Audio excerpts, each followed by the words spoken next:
We haven't missed a video a day of posting, in 2.5 years. Well, you are Mr. Consistency, and I remember you doing Facebook Live videos before you built this massive following, talking about fasting, before fasting became popular. Even as an adult, until a couple of years ago, man, it would just drain me going to like a party. So what do I talk about? I know I think differently than a lot of people. My biggest fear is being stuck in the middle of running a business again. We don't start with what are we going to do in the beginning. We start with what does the end look like. All right, guys, this is episode 1. Not even sure what we're calling it yet. But me and my buddy Carl Sanfilippo, we grew up together. Probably since 6th grade, we've known each other, right? Yeah. 6th grade and then through high school. And we figured it would be fun and helpful to do a podcast about success and the struggle of success and being an entrepreneur and just kind of finding your way. So why don't we start, Carl, with just a little bit, I guess go back to when you joined the gym. It was 2012. Right. And you were just really starting out with your journey. Actually, before you do that, though, give everybody a little background, family, Right. all that stuff. First thing first, Kyle, I got to tell you, man, out of all the people I've grown up with, for some reason, I always get drawn back to you. And I just wanted to kind of recognize That's that. cool. I just think, we're different, but we kind of have the same mindset. I do joke around, though, that I'm still the before picture from the gyms, but, one day I'll get to the after. I've just loved seeing all your growth and success. About me, I grew up in Hillsborough, went to college, got a dream job after my major in political science. And about 3 months into it, I hated it, and I quit, and I actually moved back to the house we grew up to in Hillsborough. I always say is I bet on myself. I got a credit card with 0% interest. I said, I'm going to work for the next 12 months, go to town in real estate, and I'm going to see if I can pull it off being a realtor. And this is before all the shows and before it was cool to be a realtor. And I had no friends or anything buying houses, so I had to really just kind of cold call, hit the phones. And I built a pretty big realtor business. And then about 7 years into that, I got bored and I bought my first real estate company. I acquired a small company. We had about 8 agents. One office, now we have about 5 offices. We do about 3,000 transactions, and we built title and a bunch of other businesses with it.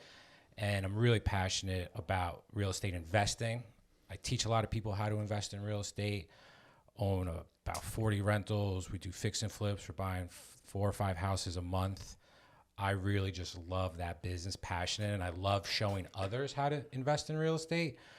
Because there's been so many people in my life, and we were having this conversation before, who have given back to me without any strings attached, without owing them anything, that I like to do the same for others. So that part of my life is really passionate. Now that I'm married with 2 kids, and I'm really teaching my kids about the power of investing.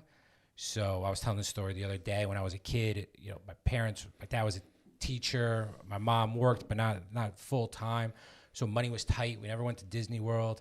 It was all about saving, right? You make money, you save. You get a good job, you save. But what I'm teaching my kids is you don't save. You take your money and you invest, and you grow wealth. And that's the biggest difference, is the mindset. And I'm excited to see where my kids go. My 8-year-old or 7-year-old, she knows about rental properties. I'll show her, hey, mommy and daddy own this house. People live there. They pay us. And I was a real proud moment. She said to me, she goes, Dad, if you have this, what if you just have another 100 of these and they're paying you and you get all this money? And I was like, wow, it clicked for her at 7. That's awesome. And it didn't click for me until about 27. So I'm so excited to see where they go. I think, kids now have such an advantage of information that's out there, masterminds that are out there, being able to learn from people. We didn't really have that until maybe the last 10 years, but we definitely didn't have that growing up. No. And you were a big student of Dan Kennedy, and you Yeah. got me onto Dan Kennedy. And I always say is because of you, and I mean this sincerely, I became a better marketer. Watching the way you marketed, watching how you became a student of marketing. I remember how much I admired that back in the gym, your first question where you started off.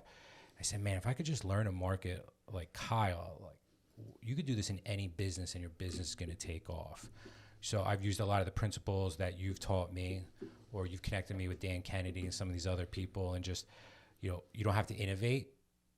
You just have to learn and repeat. And that I'm always going to be thankful for. I don't think I've ever told you that before for how much we've talked, but you really taught me how to market, and it forever changed my life, and you probably didn't even know that, so I just wanted to say thank you. And I'm excited for this opportunity for you and I to collaborate together on a podcast. I know we're going to have some awesome guests who are doing some really big things, and I know that's what pumps me up and who I like to surround myself with.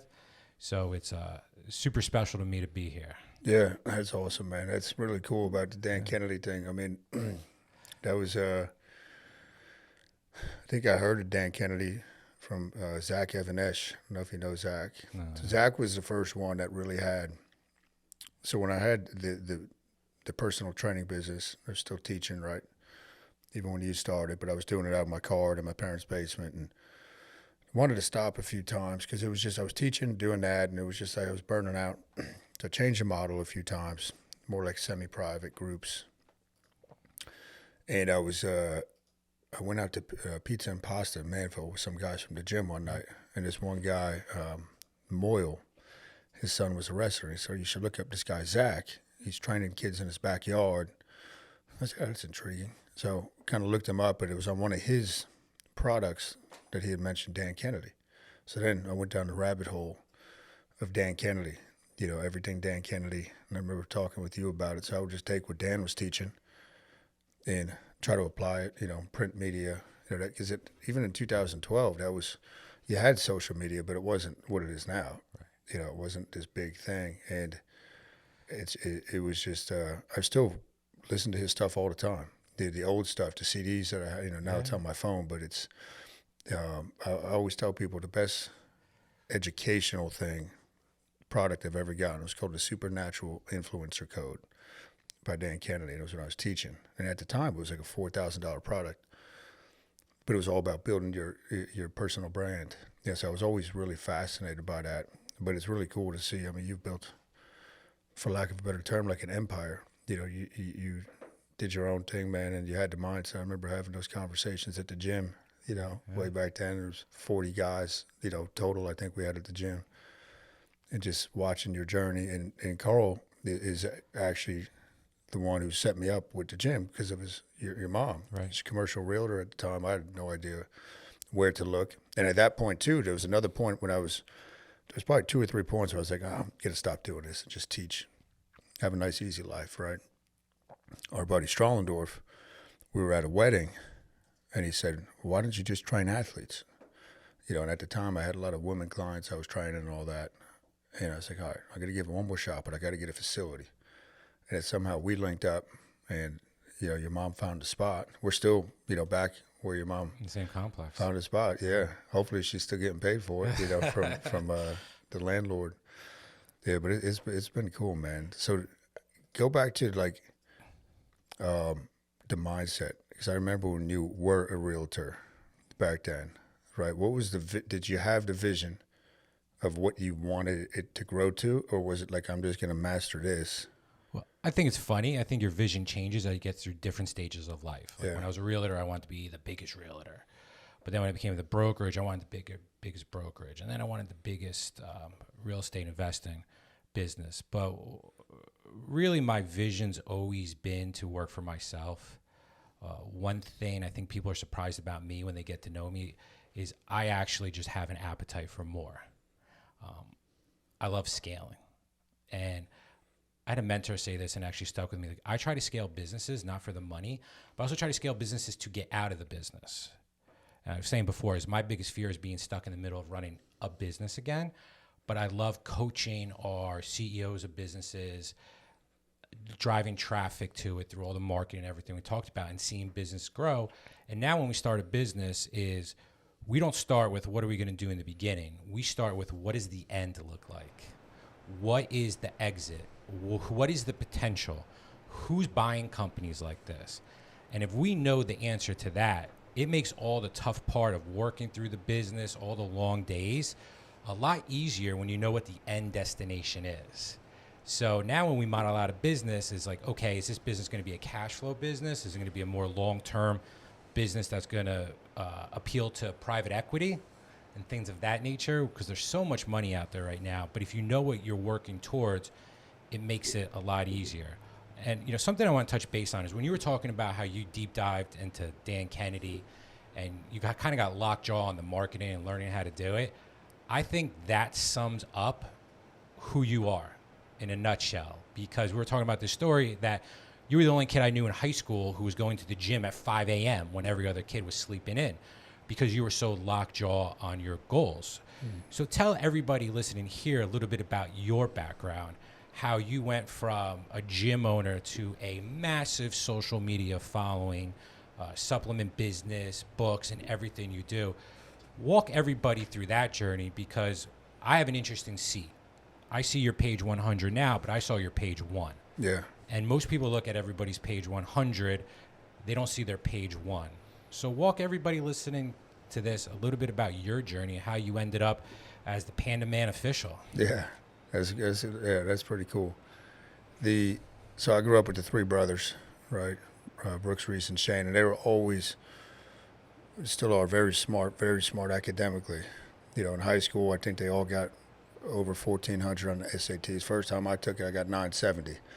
I just wasn't really interested in formal education, and I realized that, man, they're just smarter than me, right? So at a young age, where that kind of drove me was, whether it was basketball, baseball, really trying to, okay, I'm going to practice basketball 500 jump shots a day. I'm going to start working on visualization. Took books out of the library in high school on that.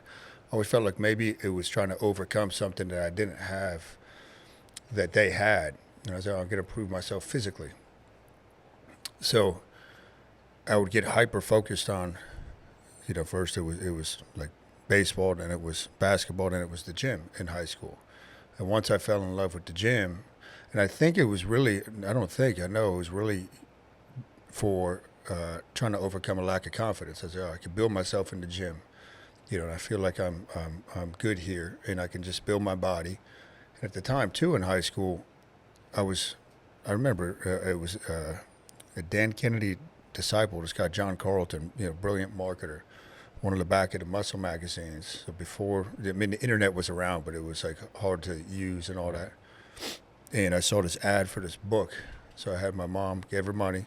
She wrote a check, and I mailed it in, got the book, started really studying strength training when we were, juniors in high school, and applying it, trying to put it into practice. And then even when we went to college, I went to Delaware, went for fitness management, but I'm like, I have no idea what I'm going to do with this. It was kind of useless. Right. It was really just about the experience of being in college. Came out, worked with Rutgers football strength and conditioning. At the end of that summer, I'm like, I don't really want to do that. And then I went back for teaching.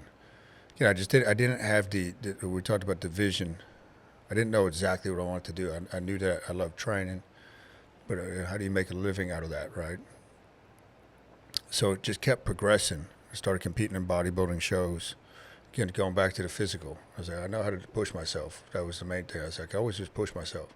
And I always felt awkward in social situations. I was definitely more introverted. Didn't like going to parties. Just did not feel at home with those things.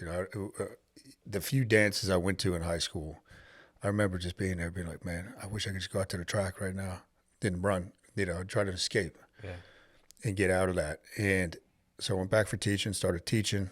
And then people would ask me at the gym, hey, can you write me a program? Can you do this and that? And it was 2006. I decided I was going to compete again. Took a couple years off for some health things, reading Tony Robbins. That was when I really got into like self-development. And I just became infatuated with that, like the mind even more so. I was studying that, like I said, in high school, the mindset, the visualization. And when I competed in 2007, I said, okay, I got to start a business. As a kid, I had, me and my brothers had, I think we called it 4 Brothers Lawn Care or something. But I was really the one running it, right? We drive the tractor around the neighborhood, cut lawns and all this. And I don't know if you remember, do you remember Keith Conkis? I do. So, and he built this huge construction company, like gigantic. But he was doing it too. And I remember I couldn't, he had the better equipment. He had this Cub Cadet yellow, I remember it was a yellow tractor, and he'd show up, and I was using a push mower, dude, for the first couple of years. But I had it in my blood to do that. So when I decided I was going to start a business, I said, okay, it's either going to be landscaping, because I loved that as a kid, or personal training. And I even had the logo made up for the landscaping. Really? Like I was leaning that way. What were we gonna call it? Do you remember? I don't remember. I think I was going to call it what we called it as a kid, like Four Brothers Landscaping, even though it was just going to be me. Right. And That's awesome. I didn't know that. Yeah. I got to see if I can find that logo. And somehow I said, maybe I'll do the personal training. Start there. So I started that.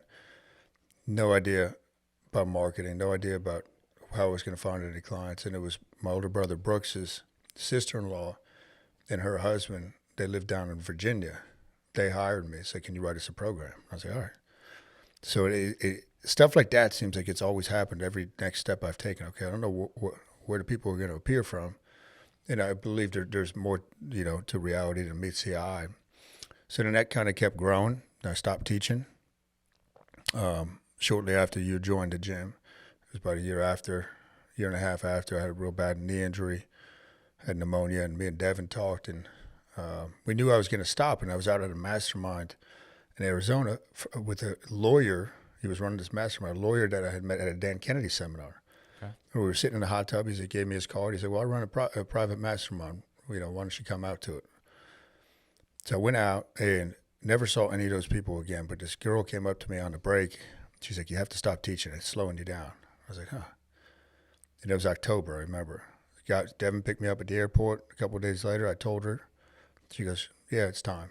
So there was no plans to resign at that time, but I did it. It was just the middle of the year. And I remember I came to tears over that decision. I love the kids, and I had this, at the time, it probably still is. It was really hard to get a phys ed job, and it was just a nice, comfortable job. But I was like, I'm never going to be able to know what I could do if I just keep doing both. So I did that and just kept progressing from there. And in the back of my mind, though, it was always, like we talked about, like the info products, writing books. That lifestyle attracted me. I love writing. I love creating stuff. So you keep fast forwarding. I was doing YouTube before I opened the first gym. I knew that, okay, got to be on YouTube.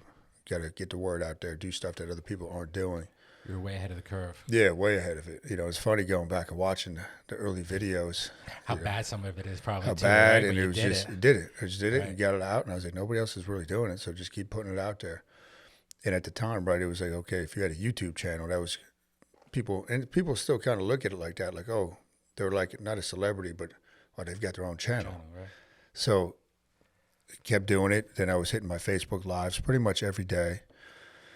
And it was about 2.5 years ago, owner, Haas Media, the guys right here. So owner had come to the gym a couple years after you were already gone with, do you remember Sweet Lou? Was Louis? Yeah. So Louis was bringing his son Michael to train. Owner was best friends with Michael in high school. So owner came to the gym probably like only 2 or 3 times. It wasn't that many times, but he came, and so I knew him. Then, 3 years ago, 3.5, I noticed he's watching my Facebook video. I'm like, this is weird that, because he's younger than us. Right. I'm sitting there with my mallets hitting back and forth. And then he sent me a message, and it was synchronicity, right? Me and Devin had been talking, all right, you got to make the move now. The next move, get your message out to like a national audience. Right. Build your brand. Yeah, and I kind of, I knew the direction I had to go, but I didn't have the skill set as far as, okay, how do you actually get it out there? I was still tied up with the gym, or at that point it was the 2 gyms. We opened the second one. So he messaged me and said, do you have a TikTok channel? I was like, no. I said, I really don't have any interest in TikTok, I don't even know. You thought you'd just be dancing on it? Yeah, I didn't know anything. I'm like, that's, I was like, my audience is like Facebook, YouTube. So he said, well, I got an idea. Let's meet. So we met, and he kind of pitched his idea to me. They wanted to start a media company, but they were looking for like the character to be the person, right? So we met, started shooting the first couple months. You were the first avatar of what would work for the media company. Yeah, I think so. We just started shooting, and even that, looking back, 2.5 years ago, the video, like the quality, everything's gotten so much better, more polished since then. And then it kind of turned into just the Pandaman brand, So the Pandaman name really came from Ron Artest. Do you remember him? Yeah. So World Peace. Yeah, Meta World Peace. And I always liked his style.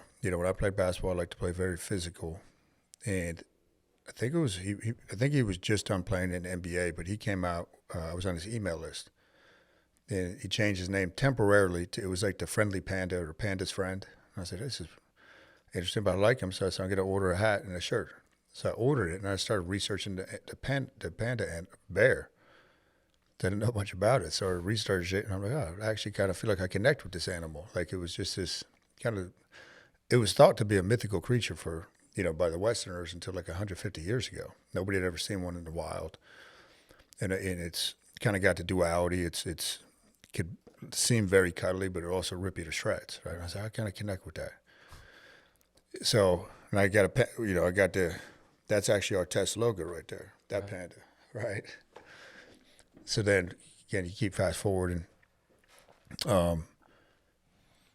When I started doing the long form fasting, so I started fasting in 2014. Started doing the long form in 2019 for a fat loss contest at the gym. I was just like, oh, there's got to be another level to this. So I started doing 48-hour fast, 72-hour fast, all just experimented. I was like, holy crap, man, this is like powerful. So I decided to write a book on it. I'm like, what am I going to call it? I was like, oh, the Panda Diet. Not for what pandas eat, but I was like, it just makes sense. The Panda Diet, there's symbology, black or white and all that. And then it was right around when I connected with these guys. I had a personal Instagram account, and they banned my account. Then I couldn't even retrieve it. Like there was no existence of it. I tried to go on one day and it was gone. There wasn't like you forgot your password or anything. So I'm like, all right, we got to start a new one. So it was Pandaman, KMN, my middle, Morgan, KMN. That was the name. And then we linked up. We made the new one, the Pandaman Official, and then that really kind of took a little time to get going, but then it hit a period of rapid growth. So it's like anything, right? We just kept hitting the videos. We haven't missed a video a day of posting, in 2.5 years. Well, you are Mr. Consistency, and I think what's important about that is I remember you doing Facebook Live videos before you built this massive following, talking about fasting, and before fasting became popular. And now you hear a lot more people talking about fasting, especially with the Dana White videos and all that. But you were talking about that years ago, and you were just consistently on there doing the videos, answering questions about fasting. So I think what anyone should take away from that is so many people wait to have everything perfect before they take action. And I always say, you have to stop getting ready to get ready, and you just have to take action. My bad video is better than you not doing any video. Oh, yeah. You're gonna make mistakes. You're gonna fumble on camera. It's not gonna look perfect, but doing is better than not doing. The freeze is what's gonna kill you. It is. And I just remember you doing that and seeing you grow such a huge brand. It's been awesome to watch. Talk a little bit. You asked me about this, and I think it relates to your story. Talk about your vision changing over the years, because I'm sure your vision now is a lot different than it was 5-10 years ago. And I think that's important for people to hear, because sometimes in business, your vision changes because life changes, and that's okay. Talk about a little bit about your vision changing over the years. So the Matt Fury, who coaches me, I think I've told you about Matt. And Matt was like Dan Kennedy's one of his star pupils. Okay. Matt's a world-class marketer. He wrestled for Dan Gable, Iowa. And I hired Matt back in 2017 and didn't really have the money to do it. I went to one of his seminars, but Shane and Brooks had just bought into the gym. So I had some extra money. I said, all right, I'm going to drop whatever, 15 grand on, Matt coaching me. But I wasn't ready for it yet necessarily. I just had at the time, the one gym. And I remember he said, look, you got to think of a gym without walls. That's the direction you got to go. So that was planted. And there was another guy his name was Thomas Plummer. He's the original gym guy as far as how to market your gym. Yeah. Thomas Plummer was, and somehow or another, me and Tom became friends. I went to one of his events. He took a liking to me. And then a couple events later, Vince, who the guys shoot video for now, Vince has been a long time coach of mine and mentor and friend. Vince took me and him and a couple guys out to eat at this event in Florida. I remember Thomas looked, he said, This is probably 2018. He's like, you're ready for something else, man. He goes, the gym can't contain you. He said something to those effects. He goes, there's something. You're ready for something bigger. Yeah, he said, there's something there, man. I remember I was just saying, okay, what is it though? And then it's went from, okay, I wanted to have like 10 gyms, right? Then around COVID, not because of COVID, but just around that time, I'm like, I don't really want to do that. You know, it just didn't excite me anymore to do that. Because the gym was all predicated on, I wanted to be the best strength coach in the world. Right. That was my vision at the time, you know. And there's a big piece here is a lot of people miss is this, you know, Dan Kennedy talked about a lot, the self-aggrandizement piece. Like, once I realized, you know, nobody's going to give me a certificate and say, you're the best strength coach in the world. So I say, all right, I got to start telling people I'm the best in the world at the knee injuries, at fasting, right? So I started getting comfortable. The one thing I've been blessed with is I don't really care too much about what other people say, you know, besides those that are close to me. I'll take it in. Well, especially on social media, you have to have, you know, with all the internet trolls out there and everything. All of them, yeah. And like, it's funny, last night Devin comes up. She was laying with the kids. She goes, I was down there and your video with Emma popped up. So we shot this video with Emma. I got a pin to the top. My daughter, it was about just telling you, make sure you tell your daughter that she's beautiful. And in the video I was explaining, okay, the difference between beauty, Emma, and she could recite it to you. I said, that's internal. Nobody can ever touch that. I said, pretty's on the outside. And it's good to be pretty. I said, you're always beautiful. And at the end of it, she was shy. We're on camera, right? I said, come on, give Daddy a kiss. At first, she's like, no. And then she did. She kissed me on the lips. And I don't really read too many of the comments, you know. But Devin's like, you know, that video popped up. And she goes, I started reading the comments. She was like 700 comments or something. I can only imagine what people are saying on that. She's like, you know, no means no. You're doing it. And I'm like, and she was like, you know, I said, it's no big deal. I said, yeah, it's no big deal. But, and I told these guys early on, I said, if you get the trolls and the haters, you're doing something right. Right? I mean, I'm sure you experienced that with the more success you've gotten. It's going to attract that. People are always trying to chop you down. Yeah. That's why it's important to surround yourself with other people who are trying to do what you do. Yeah. Because, you know, I've talked about this a lot. My circle of friends have changed. And I don't want to say success has changed it, but what I realized is I had some friends who were actually really not happy for me. You know, kind of started off as like a joking around, like, oh, business Carl, you're doing this, you're doing that. And I was never one to sit there and talk about everything I was doing, but they would find out. And then I was like, one day I realized, I said to my wife, Jen, I said, you know, Jen, they're really just not happy for me. I'm like, I don't need friends who are not happy for me, because if the situation was reversed, I'd be thrilled for them. I wouldn't be like, I'd be celebrating with them, not trying to bring them down. And that's when I realized I had to kind of start analyzing my circle. Yeah. And made some changes, which has only helped elevate me to the next level. Yeah. It's so important, because I think people do that subconsciously too. You know, I've seen it right with the gyms throughout the years, where if you have a husband and wife and one of them starts losing weight, the other one will almost kind of get upset. And it's like, well, that's a little weird. But it's almost like if somebody sees you succeeding, right, at the level you succeeded at, and it was just through your dedication, right, inspiration, you know, following that inspiration that was put on your heart, it brings up something in them where it's like, well, if he's doing that, what am I doing? Why am I not doing that? So rather than asking that question and actually taking action to it, it's easier for them to just say, oh, he got lucky, or he did this and that, or whatever it is, or he cheated people, or whatever it is, man. So I think it's human nature. No, I agree. And, you know, I've been lucky enough to be around some people who've had some massive business exits and things. And when I hear that, man, it excites me, because I'm like, I want to be next, not they got lucky. I know how hard, I'm not a big believer in luck. It's hard work, timing, but you got to put the effort in. You have to. And if you're going to especially sell something like a business, I mean, you have to put the work in, and people don't see that. So I like being around other people where you celebrate their victories, and I'm really quick to just shut down people who, or just not even let them close to me, who have that negative, like, and we see that a lot in real estate. Like, oh, this agent's doing so much business. Why am I not doing this business? They're doing this. They're cheating. Like, I'm so quick to block those people away and out of my life, because it's not going to bring any value to it. None. And especially with time being our biggest commodity, you know, I get more and more picky about who I spend my time with. Yeah.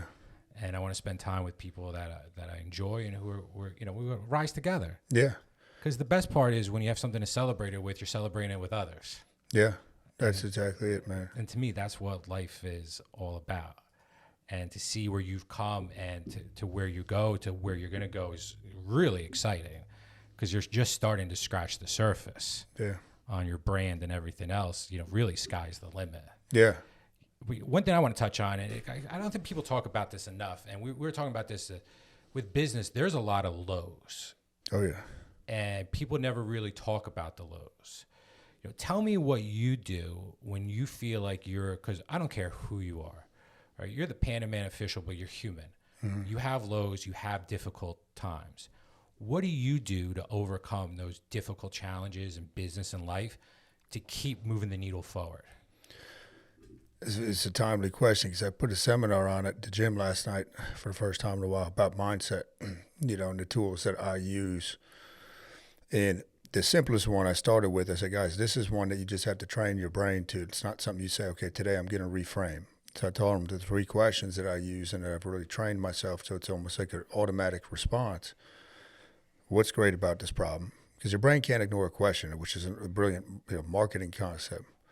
It'll always, we were talking about shows before, right? That open loop theory. When this is the reason people binge watch. The brain doesn't like it if something's not finished. So you ask it a question and it can't ignore it. So what's great about this problem? I don't care what the problem is. You can find something great about it. So I do that for myself. What am I focused on right now? Because what you focus on is what you feel, right? And I catch myself all the time, like, you're focused on too far out in the future. You're focused on this. So redirect your focus and where do I need clarity? But even with that, right, and the reason I study the mind just like the body so much is because I've struggled with it so much. It's all, it's, and I still struggle with it. Like you said, like, probably more than most, right? It's like there's still this, when I told you when I was growing up, there's this sense of not being quite good enough, right? So it makes me try to push harder. And then Devin, my wife, I remember it was a couple of weeks ago, probably at this point, 5-6 weeks ago. And it was really timely. She came outside. I was doing work out at the table. Sat down. And I remember I broke down in tears to her because I still struggle with stuff, right? But just having somebody to talk to about, okay, here's the struggle I'm having right now. Getting it out of the system. So those things, reading is huge, right? So that always seems to get me out of a rut. And then my workouts. I could always tap into the workout and I always feel better after that. And I only go to the gym like twice a week now, but I do something every day, whether it's walking, hiking, just get my body moving. What do you do? I mean, when you feel it? Because again, as massive as a business empire you built. I try to challenge myself to do something hard. And for me, hard, for you, it's second nature at this point. But for me, 3-day fast or something where I really challenge my brain, because when I'm feeling stuck, I try to set myself up on a lot of small victories, because I'm very big on like the compound effect, right? The Darren Hardy book. Yeah. I run a call for my organization. We call it the compound effect. Every Thursday at 8:30 to 9 o'clock, we just do a quick, we probably have 100 people on it. And I call it the compound effect because it's sweeping changes in your business don't happen overnight. It's that compound. I'm a huge believer in the compound effect. So I just try to set myself up on a lot of small victories. I try to forget about the big picture stuff, like you're saying, and focus on like, what do I have to do to win this morning? What do I have to do to win this afternoon? What do I have to do to win tonight? And sometimes I'll go back to basics, because what happens is you grow in your business, you get detached from like the sales call. You get detached from whatever it might be because you're running a business. So I challenge myself to do something hard. I find, and you turn me on to this, the walks with the weighted vest. Yeah. I love doing that in the cold weather. I don't really like doing it in the summer, but when it's cold out, I bundle up and you get hit with that cold air. I like to do that, and I like to walk for hours doing that just to clear my mind. Yeah. And for me, that's one of my challenges. So I always tell people, when you're stuck, you just got to dig deep and challenge yourself on something, because if you set yourself up for some of these small victories, it's just amazing how life and business is such a momentum. And I say this to agents all the time. I'm really, when you start doing deals, the momentum builds and it just grows into more deals. And I say one of the biggest things that you have to watch for as a business owner or independent, or whether an agent, is you got to learn how to take the highs and the lows. So you can't get too high when it's high, and you can't get too low when it's low. if you're able to train your brain to stay kind of medium and again, celebrate your victories, because that's one of my faults is I don't celebrate my victories. Yeah. Because someone's like, oh, wow, you did that. That's incredible. And I'm like, yeah, but I didn't do this yet. And Yeah. I always say that's one of my weaknesses is I never celebrate my victories, because to me, I'm like, well, I still haven't done this because I'm surrounding myself with people who are doing what I want to do. So really, just like you said, it's all up in the mind, and it's okay to feel like you're in a bad mood once in a while. Like, it's okay to feel stuck. It's okay to I think it's healthier to recognize it than ignore it. Yes. So I know when I need to, like, hey, I'm going to take the morning and just spend it by myself and think. Because if I'm around people, I'm not going to be productive. I'm big on I need time for myself. It's actually one of the reasons I kind of picked up golf and have gotten hooked to it, because it's one of the few things I could do for 4 hours and shut my brain off and just concentrate on that, put my phone in the bag and not worry about anything. And, I'm sure you get like this too, because sometimes it's hard to shut it off. Yeah. So for me, that's been a really big escape. And I never thought I was going to like golf. I was just like, golf? Who wants to play golf? That looks boring. You're out there. But, now I've come to really love it. And I don't think it's because I love playing golf. I love the disconnect I'm able to have while playing. Yeah. So for me, that's really important. So I just know where to go in my headspace now at this point when I'm feeling stuck, I'm feeling in a rut. And sometimes I analyze who's around me, because sometimes there's people who put you in ruts. Yeah. If you're not in the right energy and you're not in the right source and you don't know, you have to be able to surround yourself with the people who keep you going and motivated. And if somebody's bringing you down, you have to address it. Whether they're an employee in your company, someone you're hanging around, if that person keeps bringing you down, you have to assess, like, should this person be around me? So I've had that cases where I've had to move on from people that I've worked with or partnered with because it just wasn't the right energy for me. And I'm really big into the energy. And Yeah. man, life is short. I want to enjoy every day when I wake up and get to go do what I want to do. Like, I enjoy the freedom. I enjoy just helping others. Have someone tell me like, wow, you helped change my life. I was able to take a vacation for whatever it might be, from like mentoring them. Like, that to me is like, I love doing that. And I think too, when I feel or I feel stuck in a business, is I'll try to go seek out people who have been stuck where I'm stuck to help cut my learning curve through masterminds. Huge. I'm in a mastermind now called the Boardroom. We meet quarterly, and it's a great mastermind because every quarter you have to present on your business and present your KPIs and what challenges you're facing. And then you have a whole group that is pouring into you about how to fix it. And one of the biggest things I was proud of at the mastermind, I won this award called the Go Giver Award. So that meant out of everybody in the room that I was in, like, I gave the most, and I wanted nothing in return but just able to help people, because some of the people, I've already solved the issue they're having.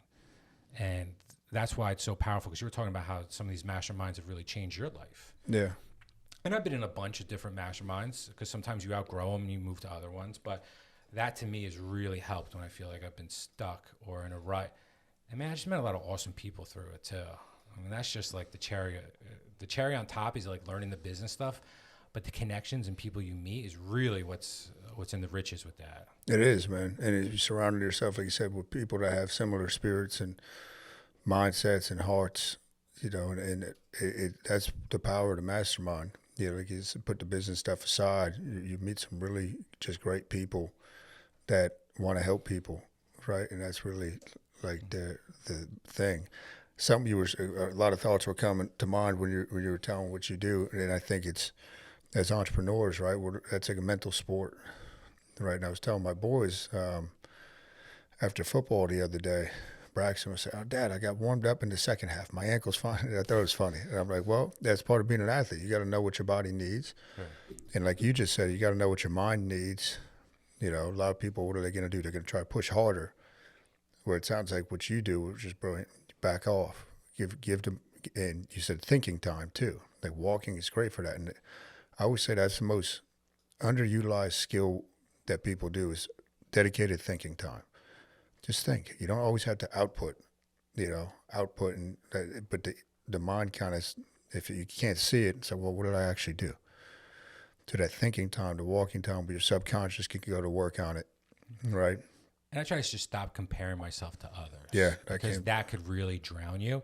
You know, we have something in common. Neither one of us could get 1,000 on the SATs, and it seemed we turned out all right. You know, because that's one of those things. I remember on the SATs, everyone's asked, "What'd you get? What'd you get? What'd you get?" I was like, "Oh my god, I don't even want to tell you." Didn't even get 4 digits. Yeah, you can't really compare. Even like I graduated college, and I'll never forget this. I'm sitting with my dad. We're in Hillsborough, and I got my class rank out of college. And out of 550 kids, you know, I went to a small college. I was 546. It's like, oh, you know, Dad's sorry. My dad's like, oh, it doesn't include the 100 people that failed out or got kicked out. I was like, that's a good way to look at it. You know, I was really lucky. My parents were always supportive with that. They never, you know, they knew what I was good at. I was never a great student, but I was able to do okay. But I was never the best athlete. But I would practice, and you know, biggest thing is just showing up the next day. Yeah. Right. You go through challenges. It's just. Business is not whether or not you're going to get punched in the face. It's just how many times, how hard, and whether or not you're going to get back up. But to me, I mean, I love the challenge. I love making the impact in people's lives. I love talking about it. I could sit there, and I used to be one of those guys, oh, let's talk about the Yankees. Let's talk about the Giants. You know, how's the game? And, you know, I don't mind talking that about a little bit, but if you really want to connect with me, I love talking about business. I love talking about marketing. I love talking about lead gen. That to me is exciting. Yeah, it is. Yeah, it is funny. Yeah, you go to that's super important. Like when people want to connect, is finding out what is that person interested in, and then I find too, right? Like I talked about earlier, the social settings, right?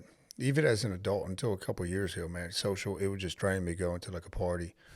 So what do I talk about? You know, I know I think differently than a lot of people. And the more I just started embracing that, and Devin really saying, like, you got to let people see how weird you are, basically. Right. Right? And I say, all right, then I'm free. And it's funny that at these, you know, parties and whatnot, talking about stuff that these people probably never have conversations about, conspiracies and Bigfoot and stuff like that. But then it energizes me, right? Yeah. And anyhow, going back to the comparison, man, that's one of my favorite quotes. Is comparison is the thief of happiness. You know, we start looking, okay, I got here, but I'm not here yet. And Dan Sullivan, are you familiar with him? Strategic coach. I did strategic coach. Oh yeah. I want to do that. Yeah, it's pretty good. A lot of guys that did. It's awesome. Yeah, and one of his things, one of his recent books was The Gap and the Gain, right? Measure how far you've come. Right. And I'm guilty of that too. Right. It's like, and Devin, again, you know, thank God we have our wives, but she's always reminded me, like, look at the people you've helped, you know, when you start comparing and all that. And now, even with her now, she's a little more than 6 months pregnant, and it's been a rough pregnancy. You know, she's a little bit older now, very sick. And I'll remind her, look how far you come. Right. You're already more than 6 months into this. Right. You know, Right. So you can use this stuff with any area of life. Well, I heard a quote that was interesting, and you probably didn't think you'd hear a Tony Soprano quote today, but he said, you know, remember when is the lowest form of communication. And it hit me because I remember being around some of my college buddies, and they're just talking about old stories. And that's fine for the moment, but for long term, I want to talk about where we're going. Yeah. You know, like how can we do it together? And you know, the remember when is just like the filler time.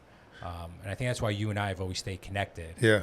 Because we've known each other since 6th grade. Yeah, it's a long time, You man. know, I was 30 thinking about it years. the other day. We went to Washington, D.C. with your dad. Yeah. You know, like we have a lot of that remember when. But you and I are always talking about the forward. Yeah. Always talking about the future. And I think that's why I love keeping in touch with you. Plus, you send me voice notes with the Halloween music in the background, which is like pretty cool. I like look over in the window and I think your head's gonna pop up or something. So, you know, you never know what you're gonna get when we're texting. That's what I love too. That was funny, dude.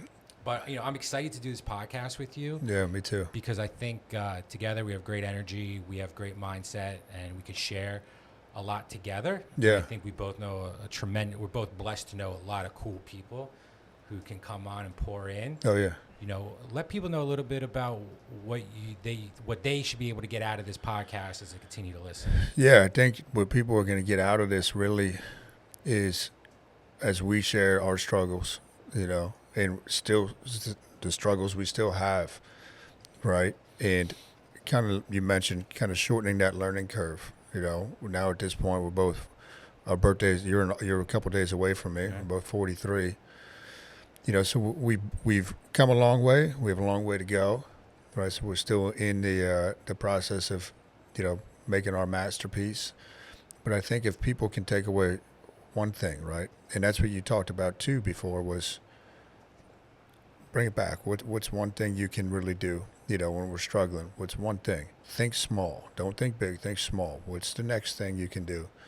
And then do that. Then do the next thing. Then do the next thing. And hopefully people can find some inspiration, right? It's you see somebody that they'll connect with your story or my story or a guest that we have on, and that might be the spark that somebody needs. Like, it's fun, like just how we started, right? I had no idea that the Dan Kennedy thing had that much of an impact on you, right? It was just a conversation about two guys who were starting out in business. Hey, I'm studying this. Why don't you check it out, right? And changed my life. Yeah. What do you think? Like, what do you think people can get the most out of this? Well, I mean, I know one takeaway I already got from this, if I was listening to this, is you said, you know, your business and your online presence really exploded when you focused on your niche of the fasting. Yeah. And you haven't varied off that niche. So, and I think a lot of people underrate that uniqueness and being an expert in something. It's kind of like, you know, if you have a real health issue, you're not going to go to a urgent care for an antibiotic. You're going to go to the specialist who's dialed in on that one thing. I was talking to a surgeon the other day, and he was a surgeon for the Texans. And he said, I only do rotator cuffs. I don't do elbows. I don't do, you know, I could refer hands, whatever, biceps. He's like, I could refer you. He's like, I'm the best at rotator cuff tears. And that's the doctor you want to go for, the rotator cuff tear, right? So I think that's huge, is just knowing that niche. I think what people are going to take away from this is I want to give people real actionable things that they can do just from listening, right? You listen to this, it's actionable about, you should really learn Dan Kennedy's marketing. Yeah. You should really double down on a niche. You should really take that time when you're in a rut to center yourself and focus, because it's not a question of whether or not you're going to be in one. It's just a matter of when. And I think that some of the people we know and we're going to have on is really going to set the stage for somebody who really wants to take their business and their life to the next level. Yeah. And we both are, what's interesting is we're both in very different fields. You're the health, nutrition, huge social media, you know, real estate, but all the principles are the same. So if you're listening to this thinking, well, I'm in the, you know, I sell widgets business, whatever your business might be, it's all relatable because we're all in the same business and we're all in the enrollment business. If you're running a business, you could be the greatest attorney ever, but if you can't get clients, Doesn't matter. It doesn't matter. Yeah. We're all in sales, and most CEOs of major corporations really started off in sales. Yeah. So it's really important, and I think it's just going to help people eliminate the peaks and valleys of their business, and also just say, hey, it's okay that I'm feeling like this, stuck in my business now. Like, this is normal, because sometimes when you're there, if you're not surrounded by the right people, it feels very, very lonely, and you feel like you're on an island by yourself. Yeah. And that's the importance of surrounding people. So I think just tuning in and listening to this is going to really help people elevate their business. And you know, I would love to even unpack more about scaling and hiring people and that type of stuff, because what I see is most entrepreneurs struggle is going from that business owner where you're really just working. You have a job. It's a business, but it's congratulations, you gave yourself a job. Yeah, and now it's not 24/7 job. right? Yeah. And you could be like making less money. So congratulations, you now have a job. To like, how do I become a business owner where my business runs without me? And can you step away from your business for 6 months and come back to a bigger business? And most business owners would say no. Mm-hmm. And I have some businesses that we own that I don't work at all in the day-to-day. And if I did, it would probably do worse because the people we've hired are better than me. And a lot of people are intimidated to hire talent that's better than them, but that's when you're doing it right. Yeah. So there's so much that we're going to be able to unpack and just kind of give people to help really elevate their business and life. Yeah, right on, man. I'm looking forward to it. Stay tuned for episode 2, guys. It'll be coming your way. Good job, buddy. My man. All right.